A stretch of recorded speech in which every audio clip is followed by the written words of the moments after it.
당신은 사람 보는 눈이 필요하군요. 제9장 심리 조종자를 알아보는 방법들. 친근함과 인간적인 정을 혼동하지 마라. 심리 조종자를 알아보는 두 번째 방법은 유혹이라는 끈앞풀을 다루면서 이미 언급했다. 친근함과 인간적인 정을 혼동하지 말자. 심리 조종자의 매력은 피상적으로 꾸며내고 부풀린 것이기 때문이기도 하지만 특히 제멋대로 밀고 들어와 정신을 홀린다는 문제가 있다. 마법사나 마녀가 사악한 주술을 거는 것과 비슷한 그 매력을 분별할 수 있어야 한다. 심리 조종자는 너무 친근하게 군다. 그는 당신의 생활 공간에 함부로 들어온다. 난처할 정도로 뜨거운 시선을 보낸다든가, 지나치게 바짝 몸에 붙는다든가, 당신의 몸을 만진다. 정신 차려라. 신체적 접촉은 애착과 애정의 호르몬인 옥시토신을 분비시키기 때문에 우리는 몸이 닿았던 사람을 더 쉽게 신뢰하는 경향이 있다. 아직 그럴 단계가 아닌데 손부터 내미는 사람, 애무를 즐기는 사람을 조심하라. 당신을 잘 알지도 못하는 사람이 당신 몸을 만지게 두지 마라. 자칫하면 신뢰받을 자격이 없는 사람을 덜컥 신뢰하게 될지도 모른다. 자신만만해 보이는 사람에게 현혹되지 마라. 현자는 10,000권이 넘는 책을 읽고도 늘 의심한다. 극단적인 교조주의자는 단 1권을 읽고도 진리를 얻었노라 믿어 의심치 않는다. 인터넷에 떠도는 이 짧은 글귀가 사태를 잘 요약한다. 어리석은 자들은 확신으로 가득 차고 늘 자신만만하다.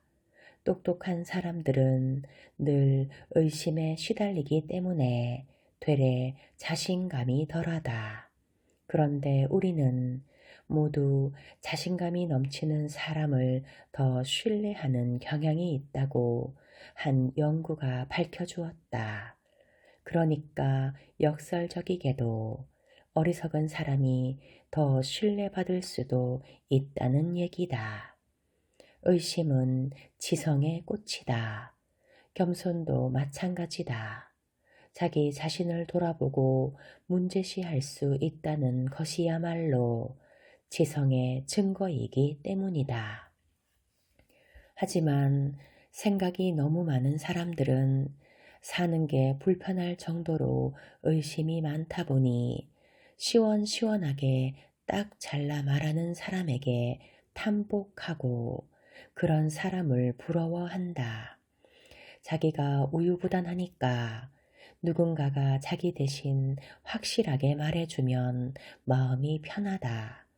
타인의 확신에 묻어가려는 심리가 얼마나 위험한지 이제 이해했는가.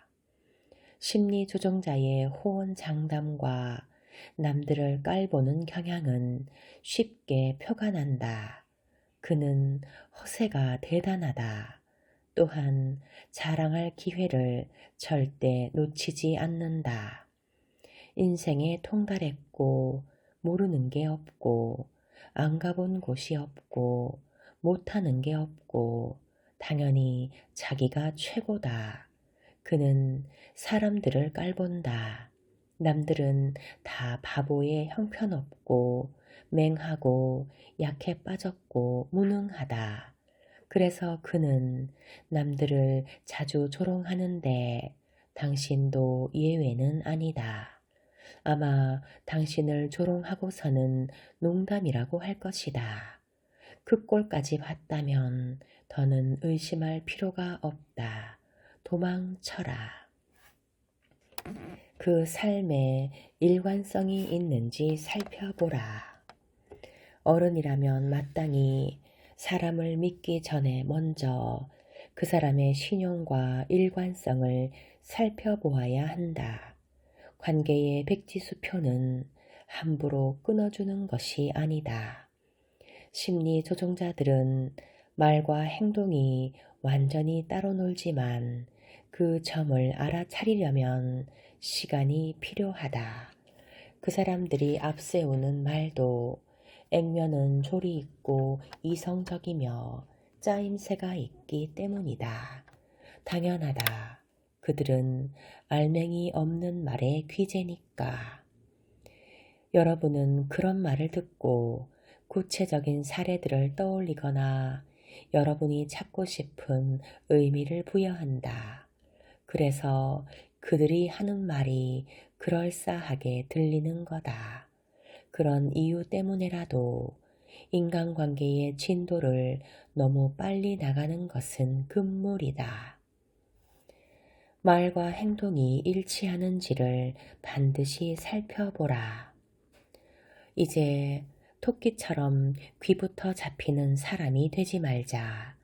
객관적인 사실과 행동에 비추어 사람을 판단하라. 상대가 하는 말과 실제 행동이 따로 놀지는 않는지 주시하라. 나는 가끔 상담 도중에 말과 객관적 사실을 연결하는 훈련을 시킨다. 그이는 정말 훌륭한 남편이에요. 그래 좋다. 그 점이 구체적인 사실과 행동으로 어떻게 드러나는가. 자크 살로메는 말한다. 당신의 행동은 목소리가 아주 커서 당신이 하는 말이 들리지 않을 정도다. 이 말과 저 말 사이에 일관성이 있는지도 살펴보라. 심리 조종자들은 병적인 거짓말쟁이다. 그들의 위선, 기만, 자기 모순을 알아볼 수 있어야 한다. 자기 이익만 챙기는지 보자. 심리 조종자들은 남에게 기생하기를 좋아한다. 그들은 병적으로 탐욕스럽고 추잡스러울 만큼 인색하다. 아주 드물게 뭔가 부적절하고 계제에 맞지 않게 그들이 다른 사람을 위해 돈을 펑펑 쓸 때도 있다. 그렇지만 그들은 거의 항상 당신에게 빌붙기를 좋아하며 당신 모르게 제 돈을 챙긴다. 누구에게 빌붙으면 그만큼 자기 돈을 아낄 수 있는 법이다. 생각이 너무 많은 사람들은 곧잘 금전 문제로 골머리를 앓는다. 그들은 자기 이익에 연연하는 삶을 정말로 원치 않거니와 자기들은 돈에 관심이 없다고 자기 입으로 말하곤 한다. 그들은 10원 한 장까지 따지는 태도가 그리 고상하지 않다고 생각한다. 상대가 좀 인색하다는 생각이 들어도 자기가 모범을 보여야 한다는 생각에 선뜻 자기 지갑을 연다. 자기밖에 모르는 몰입애가 너그러운 인심을 악용할 수 있으므로 이런 태도는 정말로 문제가 된다. 바보같이 주머니를 탈탈 털리는 게 뭐가 고상한가. 내 말이 신경에 거슬리겠지만 나는 여러분을 도발해서라도 정신을 차리게 하고 싶다. 여러분이 표방하는 무사무욕은 여러분이 늘 느끼는 불안과 무방비 상태에 상당 부분 일조한다. 게다가 심리 조종자들의 조직적인 노략질에도 일조한다. 날 벗겨드시오 하는데 그들이 사양할 것 같은가. 천문학적인 액수를 털리기 전에 빨리 그 사람의 타산적인 면을 알아차리는 게 상책이다. 피해자들은 걸핏하면 별것 아니에요 라면서 넘어가지만 액수를 보고 나면 그 말이 안 나온다. 순진하게 넘어가지 마라. 심리조종자가 자신이 어떤 은행에서도 빌릴 수 없는 금액을 당신에게 요구한다면 분명히 그래도 된다고 생각한 이유가 있는 거다. 상환 능력이 없고 상환 의지는 더더욱 없는 사람에게 은행 역할을 해서는 안 된다. 나는 24년간 이 일을 했는데 여러분이 의심스러운 거래로 날려먹은 돈을 합산할 때 보면 황당해서 어안이 벙벙하다. 담보도 없이 차용증도 쓰지 않고 돈을 막 빌려준다. 당신은 집세, 아이들에게 써야 할 돈, 당신 자신에게 써야 할 돈을 그 사람이 훔쳐가도록 내버려둔 것이다. 성인은 경제적으로 자립해야만 한다. 어엿한 성인임에도 경제적으로 자립하지 못한 사람을 만났다면 머릿속으로 깜빡이를 켜라. 뭔가 문제가 있는 사람에게 엉터리 핑계를 만들어 주지 마라.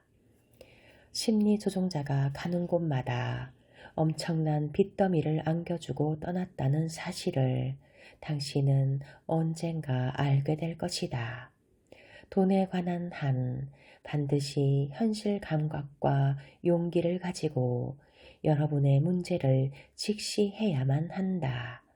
계산을 정확히 하고 자기 돈을 털리지 않게 잘 단속하는 것은 천박하거나 이기적인 행동이 아니다. 행운이 여러분을 보살펴 주기를 바라서는 안 된다. 어른답게 자기 힘으로 번 돈을 소중히 여기고 스스로 잘 관리한다면 생활과 관련한 여러분의 불안도 많이 해소될 것이다.